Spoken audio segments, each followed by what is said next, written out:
For the third and fourth years, you probably know by now, but so as part of the requirements for pediatrics and for med-peds, everybody has to present different grand rounds on the topic of their choice.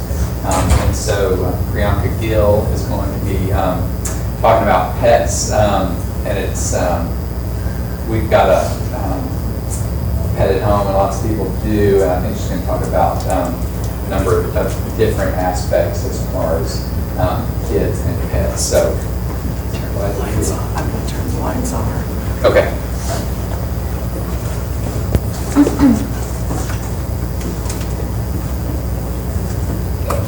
Thanks, Ashley. Appreciate it. All right. Good morning, everyone. My name is Priyanka. I'm going to turn this mic on. Check.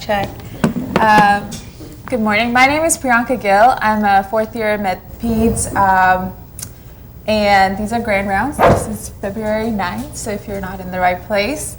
But I have chosen to speak about two of my favorite things, children and dogs. And as Dr. Cooper was saying, most of us either have a pet or know somebody who has a pet. In terms of statistics, about 34% of U.S. households have a pet, so that's about one dog per 4 people. So we know somebody who has pets. We have pets. As pediatricians, we're going to be taking care of children who have interactions with pets, so I thought this would be interesting. I've broken down my talk into 3 objectives. The first, we're going to start off talking about some recent research examining benefits of dogs to children. And the research that I came across is kind of international, came from different countries. So it was interesting to me to come across that, and we'll talk about that. I would also like to talk then about the prevalence of dog bites, recommended prevention guidelines, and lastly we'll talk about recent research examining educational tools for children to enhance their knowledge of dog safety and teaching them how to practice safe behavior when interacting with pets.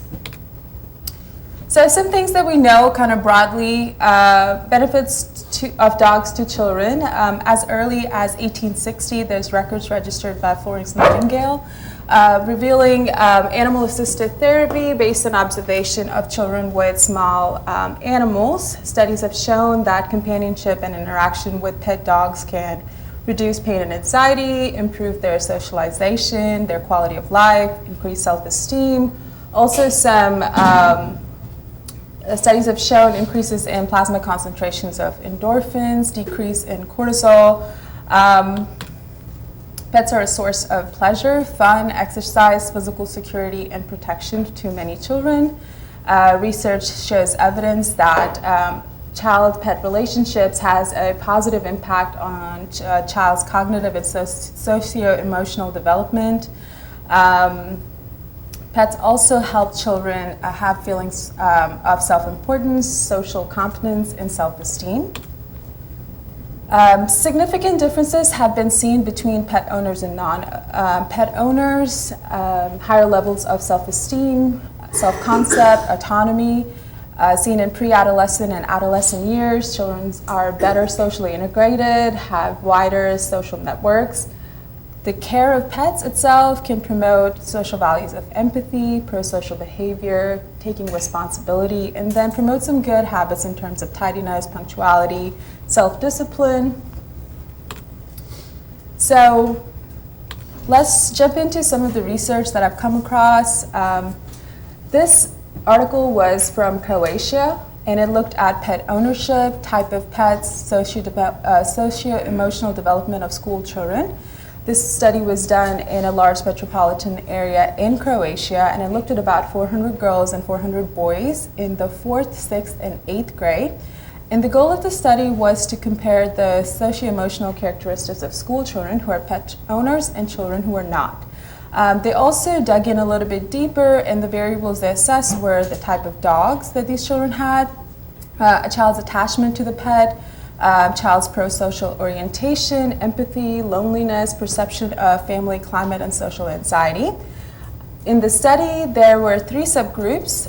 There were non-owners, and then among the pet owners, they were divided into high attachment groups and low attachment owners. And results showed that girls were more empathetic than boys. 4th and 6th graders were more empathetic than 8th graders. And then dog owners scored the highest on empathy and being pro-socially oriented when compared to non-owners. And this further was shown with high attachment groups, proving that more than low attachment groups. Also interestingly, higher levels of attachment to pets group also rated family climate significantly better than children who had lower attachment.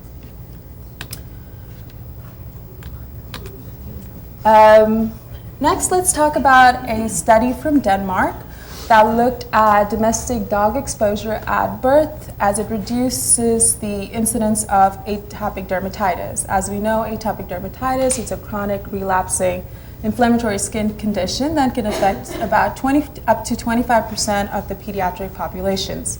Besides the well-established relationship with asthma and rhinitis that we are aware of, atopic dermatitis has also been associated with cardiovascular disease, this more so in adults with increased prevalence of CAD, angina.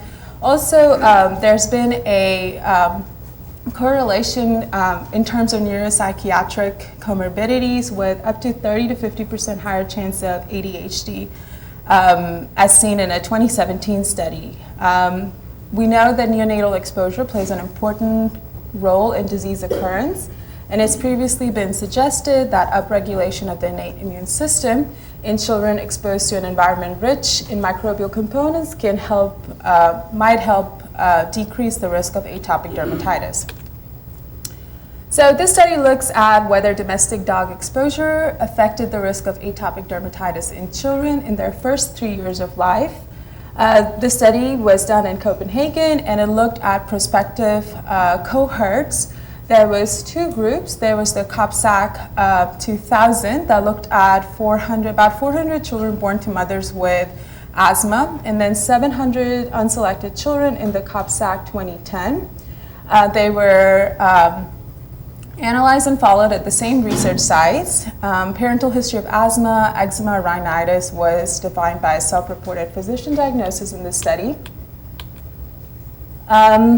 In the COPSAC 2000 and the 2010, they were scheduled biannual visits, and then there were additional visits when there were symptoms relating to lungs and skin that occurred in children. At every visit, there was a full examination. Families were interviewed focusing on symptoms, medication use, lifestyle factors, and then the home environment exposures. Information about domestic dog exposure was obtained by personal interviews in the COPSAC 2000 at 1 month, and then on a weekly basis at the 2010. Also, there were measurements of serum IgE levels against about 8 allergens at birth for the 2000, and then at pregnancy week 24 for 2010. And in terms of results, they found that in both studies, the risk of atopic dermatitis was significantly lower in children with domestic dog exposure, hazards ratio of 0.46 and 0.58 respectively. And then there was a dose-dependent relationship based on the number of dogs in the household and the reduction in the risk of atopic dermatitis. The protective effect was restricted to children born to mothers with atopic disease. So this study kind of helps quantify again the neonatal domestic dog exposure in terms of reducing the risk of atopic dermatitis in this scientifically significant study.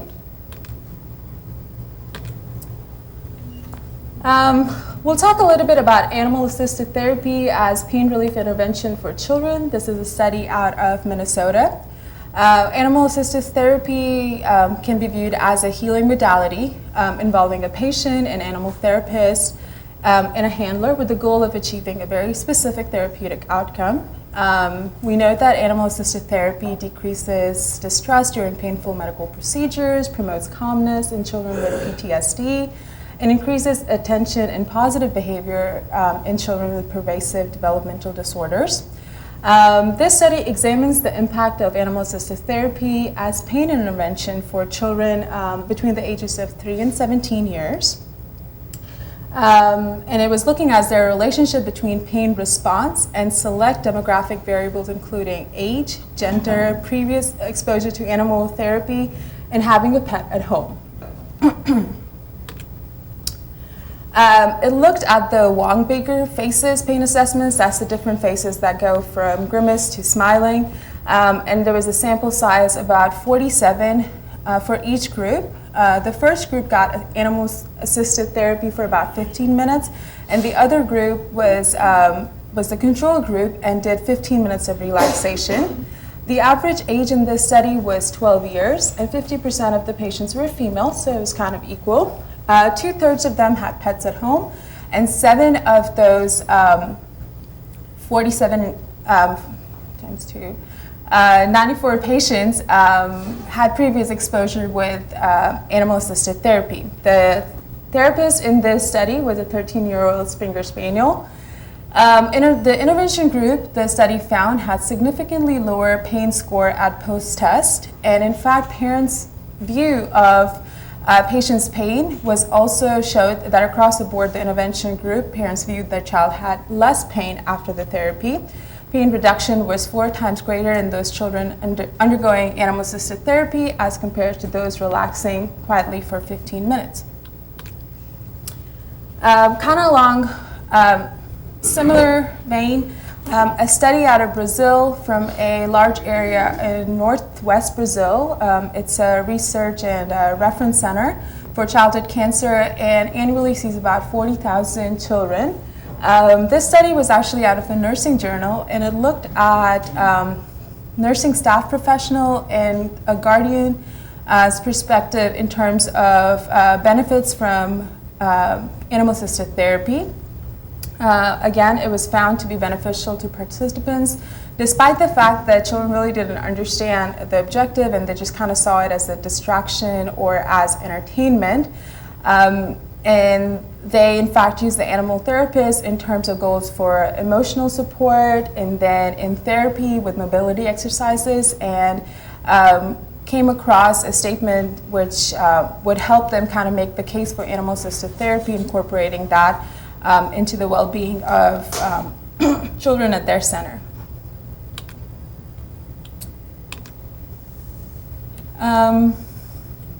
There was a study that was presented at the AAP in DC in 2015, which I was fortunate to attend. And this study looked at, again, animal-assisted intervention for pediatric oncology patients. This was a large study, and it collected data from 5 different sites, kind of reiterating that while the survival of pediatric cancer patients is improving, the quality of life still there's room to improve. This study looked at the positive effects of patient stress, anxiety, health-related quality of life, as well as whether or not therapy dog experience was a source of distress for the, actually went the step further and looked at the dogs or the therapist, if that was a source of distress for the animal. So patients in this study were between 3 and 17 years. They were recently diagnosed with cancer, and their parents were randomly selected to receive either the standard of care, which was treatment of their diagnosis, and it was standard care plus about 15 minutes during each outpatient or inpatient visit with a therapy dog and a handler. Participation lasted for about 4 months. And they were questionnaires filled out. There was quantitative data in terms of blood pressure and pulse rates that were measured during these studies. The therapy dogs were videotaped, and then the handlers themselves kind of commented on their behavior during the sessions on a weekly basis. Canine salivary, actually cortisol, was measured to kind of assess the dog's level of stress during the sessions and compared to their baseline measurements. Since 2014, about 51 patients and families and 31 dogs have participated in this study in 5 sites. And then the prelim findings at that time showed that blood pressure readings in the group remained more stable across all sessions when compared to the control group. Effects on pulse and heart rate in the prelim studies appeared to improve anxiety levels even among parents. Both groups saw a decrease in anxiety over the course of the study enrollment, making the case again for increasing access to therapy dogs in hospital environments, informing about best practices and standards in the context of serious pediatric illnesses, with the goal of improving the overall well-being of children and adolescents.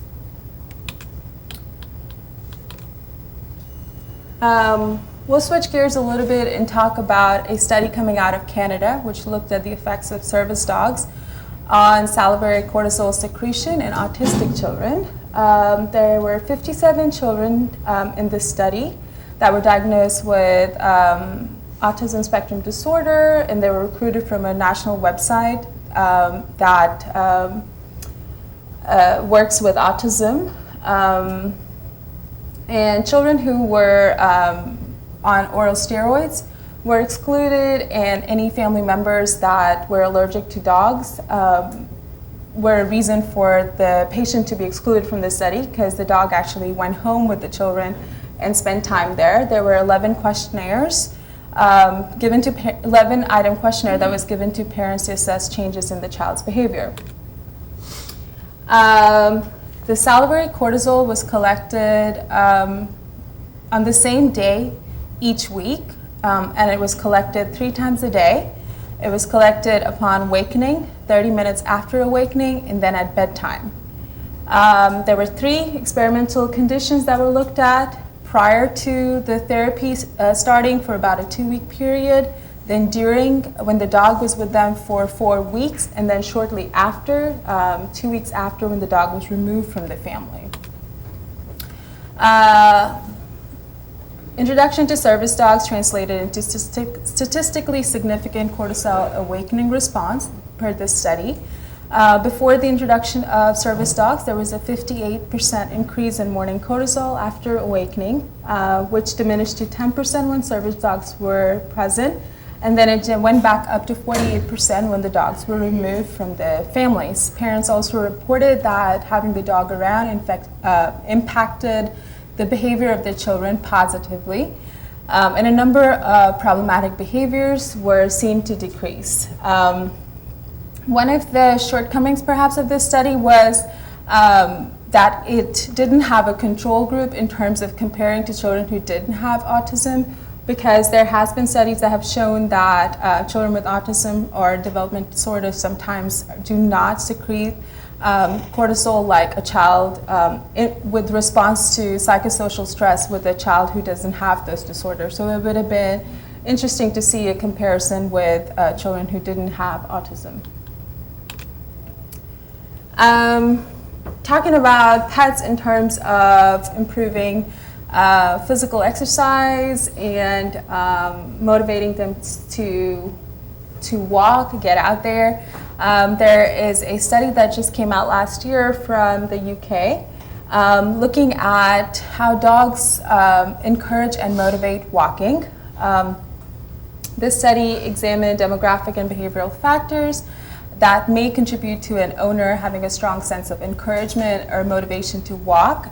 They called it the Lassie effect. 600 dog owners participated in this study, and then there was 2 things that they looked at: dog encouragement to walk and dog motivation to walk. It was found that owning a larger dog had having increased level of attachment to the dog, knowing that the dog enjoys walks, believing that the walks actually kept the dog healthy, were positively associated with both encouragement and motivation. However, presence of children at the home and the child being the main walker of dog negatively impacted the adults in the household's encouragement and motivation to walk. Then the same group published a study looking at, in the journal Pediatric Obesity in 2016, looking at the association between dog ownership and fitness, and if children were getting enough exercise to actually impact their weight. And this was kind of surprising to me, but I suppose it makes sense if you think about it. The study looked at the association, like I mentioned, about dog ownership or walking and child fitness and weight status. This was a survey that measured about 1,000 9 to 10-year-olds in Liverpool. And they found little evidence to support that children who live with or walk with dogs are any fitter or less likely to be obese. Currently, the activity that children are doing with dogs is not sufficient to impact weight status or fitness.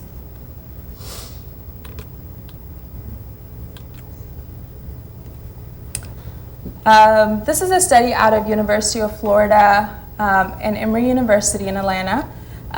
It's titled Puppy Love, Adolescent and Chronic Illness, the Importance of Pets for Youth with Type 1 Diabetes. This study was an effort to better understand the experiences of youth with Type 1 diabetes.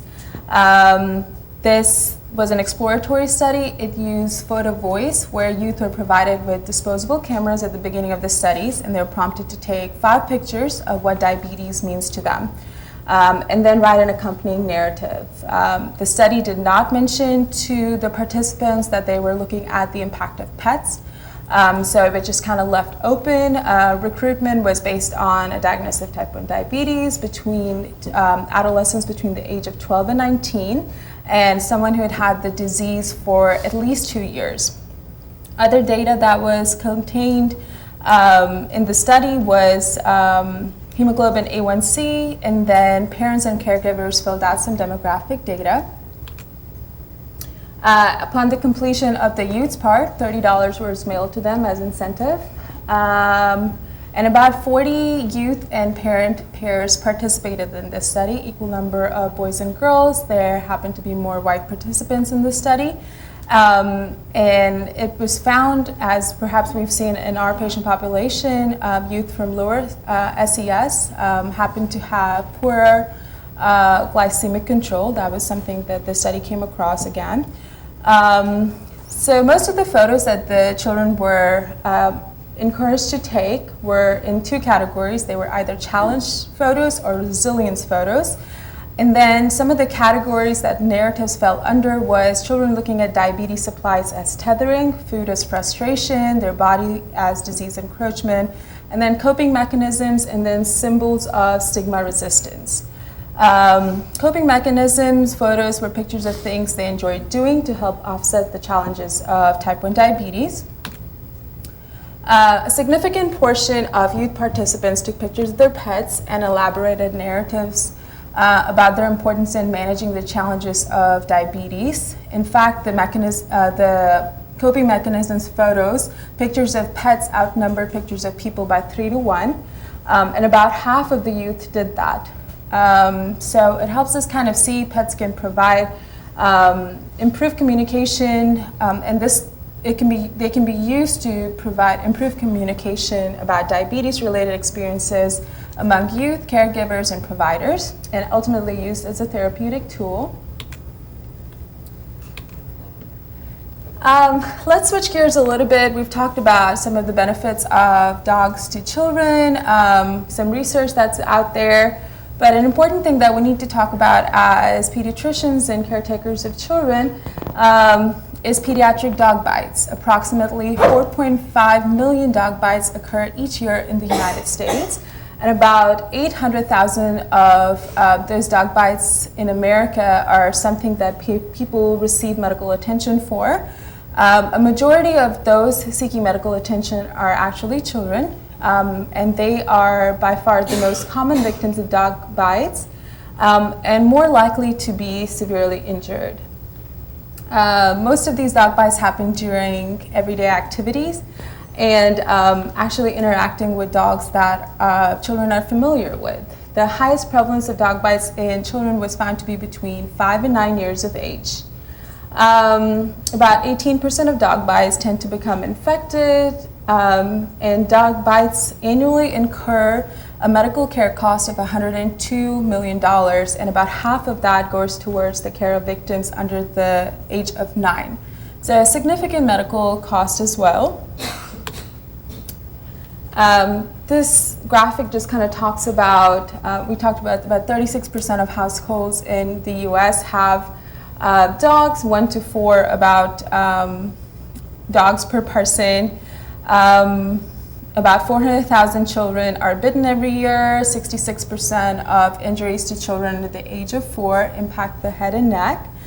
And then we talked about the medical cost, but also cost in terms of things like homeowners liability insurance is about $570 million.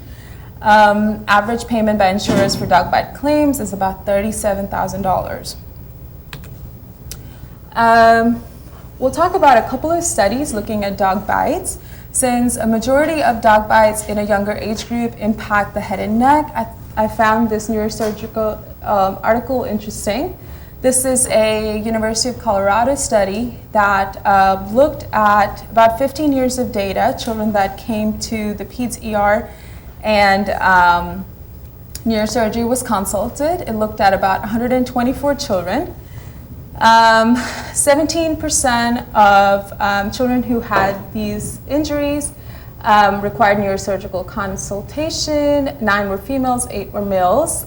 Some of the attacks were attacks both in rural and urban areas, and the age of attacks ranged from 6 to 10 years. 76% of the attacks took place at patients' homes. So this is interesting. And as we've talked about 64.9% of dog bite injuries to children 0 to 4 are in the head and neck region. The author's goal to describe dog attacks in children requiring neurosurgical consultation and to better understand this pattern of injuries. They used a retrospective review, and this is a level 1 trauma center as we talked about. This is a breakdown of the characteristic of dog bites, the injuries, the intervention, and then ultimately the deficit. The age is given actually in months.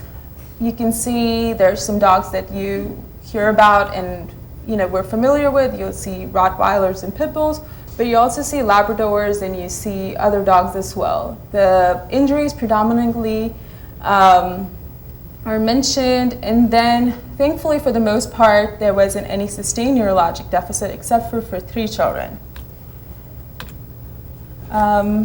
So breaking down as to why these children are getting injured, why the head and neck, you think about it, children are often playing on the ground, they're at eye level because they're shorter with dogs.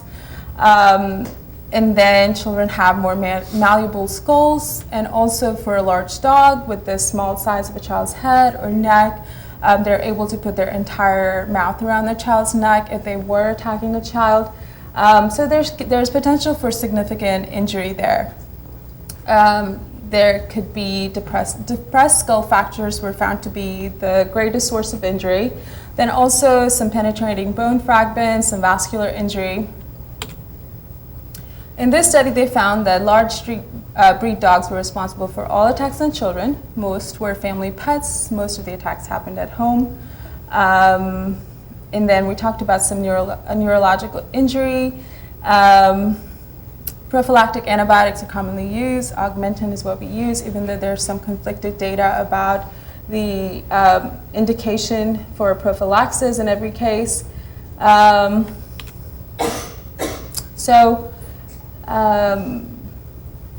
Essentially, dog bite happens. Let's talk about effects of the long-lasting effects of what happens. PTSD in children after dog bites. A study out of Belgium, which looked at about 22 children. 12 had symptoms of PTSD for more than 1 month and met 5 of the DSM-IV criteria. 7 had some of the criteria but didn't meet all of them. 12 had vivid recollections of the traumatic event, frequently questioning about the dog, had intense fears, avoided walking by themselves after the incident that they had, increased arousal of fear of the dark, being left alone, frequent nightmares, so significant impact. This study was for about a year, from 2001 to 2002, and it was at a University Children's Hospital. Most of the children were younger than 16 years, and parents offered to fill out a questionnaire about 2 to 9 months after the bite. There were 60 items on there, looking at some demographic data, the type of injury, dog involved. So analyzing the data, they came up with about 22 of the 26 patients looked as we met the DSM-IV criteria for PTSD. Median age was about 7.5 years. 12 of them were boys, 14 bites occurred at home, 9 were bitten in the face. Essentially talking about PTSD being something that we evaluate in children, assess that if you're seeing them in the ER, and if you are seeing them in the clinic, a parent tells you about an interaction like that, monitor children for behavioral changes, if they need psychological support. This is something that we shouldn't overlook as providers. I needed that after the neurosurgery talk. So, yes, dog bites are very significant and have a lot of emotional, physical stress to children and costs as well, but they are preventable. Most of them are preventable. So what are some things, I'm going to talk about the CDC and the AAP's recommendations in terms of things that we should be educating our children and our patients and parents about, some basic safety tips. And many of us have dogs, so these are kind of common sense every day to us.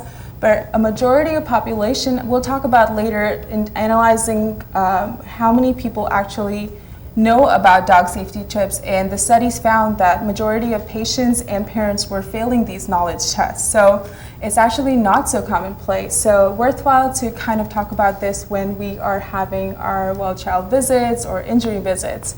So do remain motionless, curl up into a ball, protecting your head and neck. And for children to immediately know if they're seeing a stray dog or a dog is behaving strangely. Some don'ts: don't approach an unfamiliar dog, don't run from a dog, don't panic. And then important for children at home that have a pet around, don't disturb a dog when he's sleeping, eating, caring for puppies. Do not encourage your dog to play aggressively. Don't encourage tug with a little child.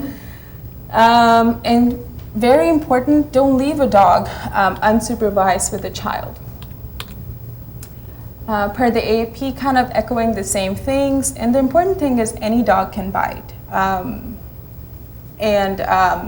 We have to encourage parents to, there's a lot of times there are stories out there and there's pictures even on Facebook and everything where, oh, this dog is so patient, the child is like pulling the dog, climbing it. That's unsafe behavior. That's pushing the dog to do something that it doesn't understand and views as unsafe. So we need to encourage patients and parents to kind of respect the dog's space and know things that are okay and not okay. Just kind of echoing through more of that. More information, just kind of how to approach a dog bite, what to do after. Some more things: avoid direct eye contact, protect the head and neck, put a purse or a jacket between you and the dog, seek medical care. The AP recommends in terms of requesting proof of rabies vaccination from a dog's owner. If it's in a park or something, get the owner's contact information or the veterinarian they use so you can verify their vaccination status, washing the wound with soap and water, calling a pediatrician, talking about the extensiveness of the bite, checking their tetanus status, make sure the child is adequately vaccinated. Of course, if there's a break to the skin barrier, bleeding, calling 911 and all of those things. And then for parents, they should be, this may be sometimes a lot to ask for in a stressful situation, but knowing the child's vaccination status, information about the dog, and then for pediatricians to follow something like this in clinic. I thought this, now that we've talked about preventing dog bites, we're going to next kind of assess tools that are out there, and then talk about research that talks about the prevalence of education on this, and then room for growth in some modalities. I am going to pull up this very brief video. Came across this book. One of my favorite attendings actually has 2 daughters and had this book at home, and when I was telling her about my PowerPoint, this book is actually out there. It's called Tails Are Not for Pulling. And on YouTube, I found like a reading of the book. It's about a minute or so, but I figured it would give you all a chance to just see something. Tails are not for pulling. If pets could talk, what do you think they'd say? Meow? Woof. Squeak, squeak. Glub, glub. Chirp. But what does that mean? Maybe fur is for petting.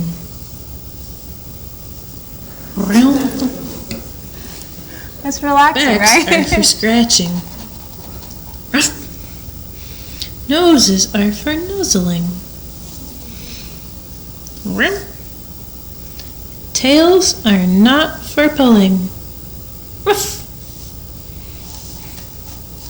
Sometimes pets get scared. They think you're gonna hurt them even if you don't mean to. Watch and listen closely. A pet may try to warn you. Scratch. Bite. Uh-oh. That's a pet's way of saying hands off.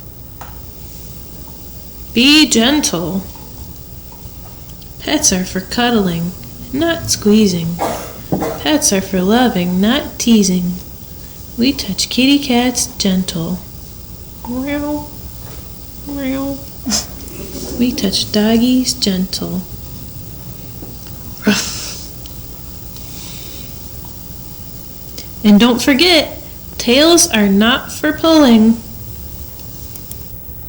Okay, so to have these kind of books in our office, kind of talking about it kind of in a lighthearted manner. Let's talk about 2 studies. This one comes out of Cincinnati Children's, looking at dog bite prevention and assessment of child knowledge. And the goal of the study was to determine what children know about preventing bites and parental desire for dog bite prevention education. This is a cross-sectional study. It's looking at children between the age of 5 and 15 years. And then pairing them with their parents and caregivers. Parents and child pairs completed surveys and knowledge-based simulated scenario tests that were developed by the CDC and the AAP. Passing score was 11 or more out of 14 questions. After 300 pairs of parents and children, about 43% of children failed the knowledge test. Older children had higher odds of passing, as did children with white parents, as opposed to children with non-white parents. No association, however, was found between knowledge scores and other demographic and experimental factors that were looked at. 70% of the children out of these 300 had never received dog bite prevention education, and the study showed that about 88% of the parents actually desired this information. This is the questionnaire that they did. It talks about different scenarios. You're at your friend's house, a dog is tied to the yard, do you pet it? You see a dog with a toy, do you pet it? And it uses two types of dogs, one that socially is thought to be a little bit more benign and cuddly, and one that's a little bit more athletic and perhaps ferocious, as that's painted, and just to kind of compare and see if a child's perspective changed on the type of dog. So some other things, there's a mommy dog with puppies, a dog behind a fence, do you ask permission to pet first? So some basic things that you would want children to know. Again, kind of similar things. And in this study, they found as we talked about, most of the children hadn't received education, parents desired, so there's room for us to kind of step up and fill in the gaps here and help prevent dog bites. The next and final study talks about a website to teach children safety with dogs. This was a randomized controlled trial coming out of the University of Alabama. A website was developed to teach children dog safety via increased knowledge, improving their cognitive skills in relevant domains. And the participants, there were about 69 of those and ranged between 4 and 5 years of age in Birmingham. The patients were pulled from community sources, word of mouth, from supermarket surveys, flyers in the library. 64 of the 69 completed surveys, 48% were male, the average age was 5. 67% of the patients were white and about 25% were African American. They were randomly assigned to 2 websites. One was a dog safety website and the other was looking at transportation safety. And the goal of the study was to assess dog safety knowledge in terms of 3 relevant cognitive constructs. And those are impulse control, cognitive skills, and then noticing details. So impulse control in children, ability for them to kind of assess a situation and then engage in a safe manner. This usually develops around school age, and the study found that this is something that can be actually taught and learned with children. Perspective taking, processing signs of hunger, fear, or desire to play when interacting with a dog. Usually these skills emerge around 3 years and develop rapidly between 3 and 5.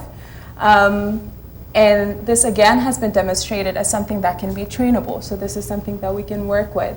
Noticing details, this requires development of finer aspects of visual perception, including contrast sensitivity, and then differentiating some things.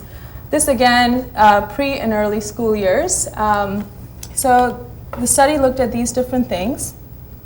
It mentions a 2016 meta-analysis looking at a variety of studies that concluded that video-based interventions were successful at improving a child's knowledge, but not changing their behavior in simulated and live interaction with dogs. So that's what that study found. Most effective in terms of changing behaviors were interventions that incorporated lessons on recognizing a dog's emotions and desires. These are some of the things they used. These are different games that looked at inhibition, noticing details, kind of looking at their executive function,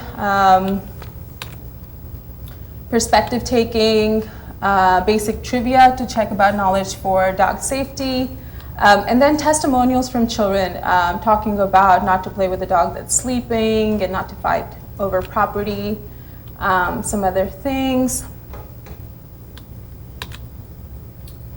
And then a breakdown of the post-intervention data. 90% of children who used the dog safety video enjoyed playing the website games, and about 73% enjoyed videos. And with parents, it was kind of similar. Their perception of the child enjoying the website was about 92%. Parents was about 58%. And if they would continue using the website at home was about 70%. So the results show that about 2/3 of the intervention sample actually was not adherent. They didn't go home and look at the website like they were asked to. But the ones that they did score higher on knowledge and recognition of safe behavior with dogs following the intervention, and recognition of safe behavior with dogs after. So the study kind of came to the conclusion that children's immature cognition can kind of make them more predisposed to dog bites. Interactive health websites show the potential to teach children relevant cognitive and safety skills. Compliance to a website is challenging, but if you could encourage parents to kind of use different educational tools in today's age, technology and websites being something in a forefront of this, there is room to grow and improve there. So in conclusion, interaction with dogs have many benefits, and recent studies further illustrate that. Dog bites are a significant cause of injury to children, and most of them are preventable. Education in dog safety is not really readily available or provided to children, but studies have shown that parents desire and are interested in more information. The education can be tailored to the child's interest and age. This is Ellie. She is our therapy dog. Her next appearance is going to be February 22nd. Her handlers and Ellie certified through Pet Partners. In order for the pet to be a therapist, they have to be fully vaccinated, and each child can have up to 15 minutes with the therapist. Some of the restrictions are, and I think they vary by center, but for us, if a patient has not had a fever in 24 hours, they're not on contact precautions, they're not neutropenic, they're not asthmatic, or in the ICU, they are welcome to participate with Ellie. These are my references, and I thank you for your attention. If you have any questions or comments, I will take them now. That's my sister, actually. It's not me. She's a pediatric resident in New York. Since I fly fairly frequently, I'm seeing more and more dogs on planes. And parents bring them in and say, or the owners do, and say, they're therapy dogs. Well, how do you get to be a therapy dog? Is there a recognized that, so you can say, has he had certain things? Because, that's nicer than having to ride in steerage. Yes, exactly. And there have been some bad incidents in steerage. So yes, there are. The AKC has certain certification in terms of good citizen. It has therapy dog standards and classes, curriculum that has to be covered with the dog.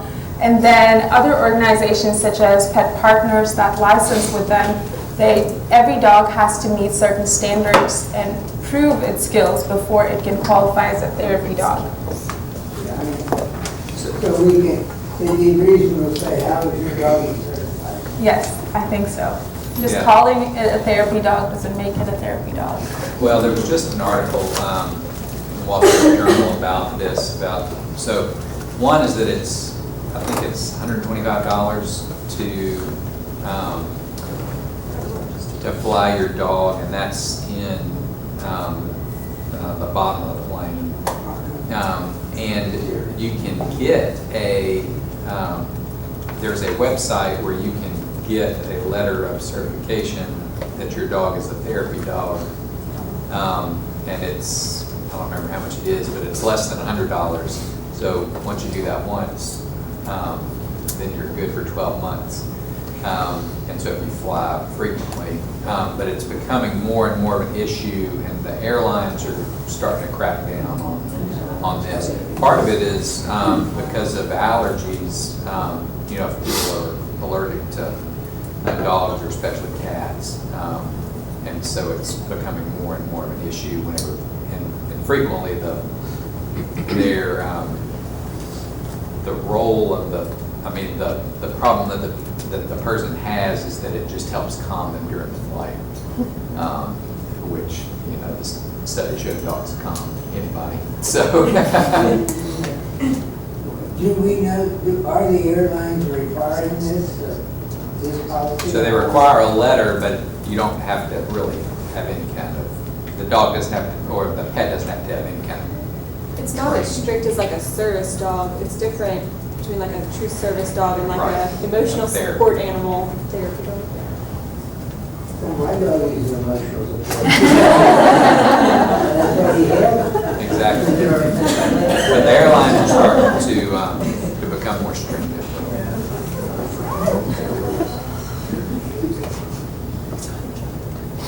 Yes, ma'am. I'd just like to reemphasize a point that was a recurring theme through your talk about the fact that the majority of the bites occurred in the preschool through early school age years and stuff. And I think if you think about that, with the younger children, infants, toddlers, there's usually going to be an adult around. when they're with their, whether it's a pet or outside playing. And as the kids become a little bit older and become school age and stuff, they've got more independence. They're not necessarily going to be a parent around.